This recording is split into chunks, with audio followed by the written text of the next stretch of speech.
अस्सलामुअलैकुम my YouTube family. उम्मीद करती हूँ कि आप लोग सब ठीक ठाक होंगे और सेहत की बेहतरीन हालत में होंगे। मेरी अल्लाह रब्बुल इज़्ज़त से दुआ है कि अल्लाह ताला आपको अपने हिफ्ज़ व ईमान में रखे और आपकी तमाम मुश्किलात को अपने शान करीमी से हल फरमाए। आमीन या रब्बुल आलमीन।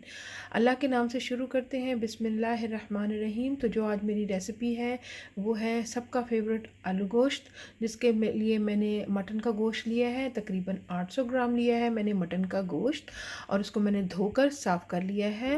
और मैंने 3 अदद पोटैटो लिए हैं, उनको भी धो लिया है। और इसके साथ ही कुछ मैंने अदरक, लहसुन, मिर्चें, धनिया ये सारा लिया है। और इन सब चीज़ों को मैं आगे आपको आलू गोश्त में इस्तेमाल करते हुए स्टेप बाय स्टेप बताऊंगी। तो चलें फिर शुरू करते हैं अपनी रेसिपी को। आलू गोश्त बनाने के लिए सबसे पहले मैंने हाफ़ कप ऑयल को गरम कर लिया था और उसमें मैंने 2 अदद मीडियम साइज़ के जो प्याज थे वो शामिल कर दिए हैं। जैसे ही प्याज हमारे हल्के से सौते होते हैं तो फिर हम इसमें शामिल करते हैं एक कड़ी पत्ता, वो शामिल कर रही हूँ। एक दालचीनी का टुकड़ा लिया है मैंने, वो भी शामिल कर रही हूँ। एक मैंने ब्राउन इलायची ली है बड़ी वाली, वो शामिल कर रही हूँ। 2 अदद मैंने सब्ज़ इलायची ली हैं, वो भी शामिल कर रही हूँ। और हाफ़ टी स्पून जो है मैंने ज़ीरा पाउडर ज़ीरा साबुत लिया है, पाउडर नहीं, ज़ीरा साबुत सॉरी मैंने लिया है, वो भी शामिल कर रही हूँ। और इसको मैं अच्छी तरह से इसके साथ फ्राई कर लूँगी। और इसका हल्का सा जैसे ही गोल्डन ब्राउन कलर होता है, हल्का सुनहरी होता है, तो फिर मैं इसमें अदरक और लहसुन शामिल करती हूँ। जी, प्याज हमारा हल्का सा सुनहरी हो चुका है। तो इस स्टेज पर मैं शामिल कर रही हूँ 1 टेबलस्पून जिंजर का और 1 टेबलस्पून गार्लिक का। और इनको मैंने हल्का आधी आधी टीस्पून नमक डालकर जो था वो मैंने पीस लिया था। आप भी ऐसे कीजिएगा। और फिर जब आप नमक शामिल करेंगे तो ख्याल रखना है कि नमक ज़्यादा ना हो जाए। अब इसकी भुनाई करेंगे। जैसे ही हम अदरक, लहसुन और प्याज की हल्की सी भुनाई कर लेंगे तो फिर मैं इसमें गोश्त शामिल करती हूँ। अदरक, लहसुन और प्याज की हमारी अच्छी तरह से भुनाई हो चुकी है, हल्का सा सुनहरी कलर हो चुका है। तो इस स्टेज पे मैं डाल रही हूँ तकरीबन 800 ग्राम जो मैंने मटन का गोश्त लिया है वो शामिल कर रही हूँ। इसको मैंने पहले से धो लिया था। अब इसकी भुनाई करेंगे।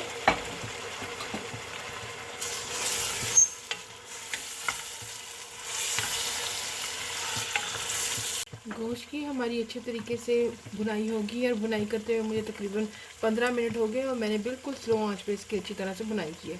और इस स्टेज पे मैं इसमें शामिल कर रही हूँ 1 अदद मीडियम साइज़ का टमाटर, जिसको मैंने चॉप कर लिया है, वो भी शामिल कर दूँगी।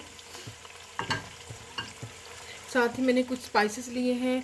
1 टीस्पून मैंने लाल मिर्च का लिया है, पिसी हुई लाल मिर्च। और आधी टीस्पून मैंने हल्दी का लिया है।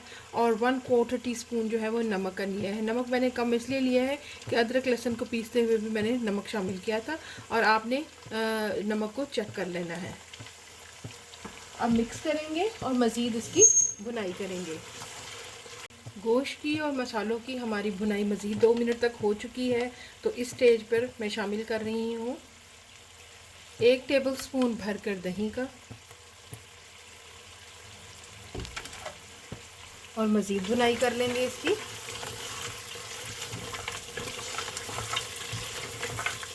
दही डालकर हम मज़ीद भुनाई करेंगे। तकरीबन 2 से 3 मिनट के लिए मैं इसकी मज़ीद भुनाई करूँगी। आलू गोश्त के लिए जो गोश्त की भुनाई है वो सबसे अहम होती है। आपका गोश्त जितना अच्छा भुना हुआ होगा उतना ही आपका आलू गोश्त मज़े का बनेगा। यही इसका राज है, जो कि वीडियो बनाते हुए आपको टाइम का नहीं पता चलता। तो इसलिए आपने टाइम जैसे जैसे मैं आपको बताती जा रही हूँ आपने उनको फॉलो करना है और इंस्ट्रक्शन को फॉलो करना है। और वैसे वैसे ही आपने जब आप बनाएंगे अपने घर में तो उसको वैसे ही तरतीब से बनाइएगा।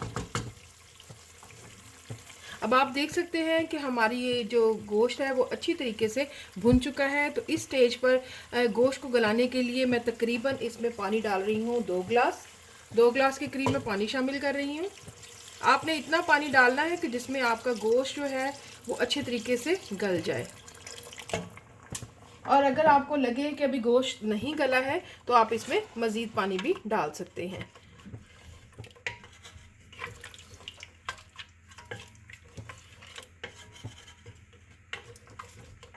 अब मैं तकरीबन आधे घंटे के लिए इसको ढक कर कुक करूँगी। गोश्त हमारा आप देख सकते हैं अच्छे तरीके से गल चुका है और मैंने इसको 30 मिनट के लिए कवर करके पकाया था। अब इस स्टेज पर मैं इसमें शामिल करूंगी तकरीबन 1 टीस्पून धनिए का,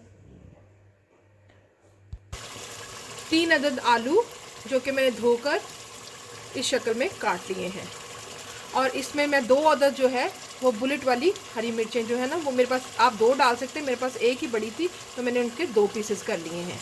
और आलू और मिर्चों को मैं शामिल कर लूँगी, 1 से 2 मिनट भूनूंगी और फिर हस्ब ज़रूरत इसमें पानी शामिल कर दूँगी। तो गोश्त में आलू डालने के बाद और हरी मिर्चों डालने के बाद इनकी अच्छे तरीके से मैंने बुनाई कर ली है। और अब इस स्टेज में मैं इसमें शामिल कर रही हूँ पानी। और पानी जो है आपने जितना इसका शोरबा रखना है उस हिसाब से आपने डालना है।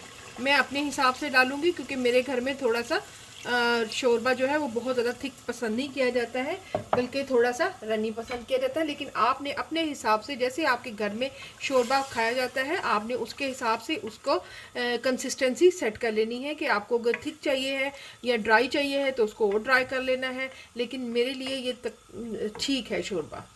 और मैं इसको तकरीबन 5 से 7 मिनट के लिए दम पर रख दूंगी और इंशाल्लाह आलू जो है वो हमारे इतनी देर में गल जाएंगे। जी, तो आप देख सकते हैं कि हमारा बहुत ही मज़े का आलू गोश्त तकरीबन तैयार है। और इस स्टेज पर मैं इसमें शामिल कर दूंगी कटा हुआ धनिया जो मैंने काट के रखा था, धो लिया था मैंने इसको, वो शामिल कर देंगे। और साथ ही मैं इसमें 1 टीस्पून गरम मसाला पाउडर शामिल कर दूंगी। 1 टीस्पून जो है वो मैंने गरम मसाले का शामिल कर रही हूँ। के साथ ही आज की हमारी आलू गोश्त की रेसिपी होती है मुकम्मल। और मैं उम्मीद करती हूँ कि आज की मेरी रेसिपी आपको बहुत पसंद आएगी और आपने इसको स्टेप बाय स्टेप फॉलो करना है। और मुझे उम्मीद है कि आपका आलू गोश्त बहुत अच्छे तरीके से बनेगा। और आपने कमेंट्स बॉक्स में आपने मुझे बताना है कि आपके घर में आलू गोश्त किस तरीके से बनता है, क्योंकि इसके बनाने के बहुत से डिफरेंट तरीके हैं और मैं भी जानना चाहती हूँ कि आप कैसे बनाते हैं। और आपने मेरे चैनल को ज़रूर सब्सक्राइब करना है, लाइक करना है और आपने फैमिली और फ्रेंड्स के साथ शेयर ज़रूर करना है। और इसके साथ मुझे दीजिएगा इजाज़त और दुआओं में रखिएगा याद। और फिर मिलते हैं एक और मज़े की रेसिपी के साथ, तब तक दीजिएगा इजाज़त। अल्लाह हाफिज़।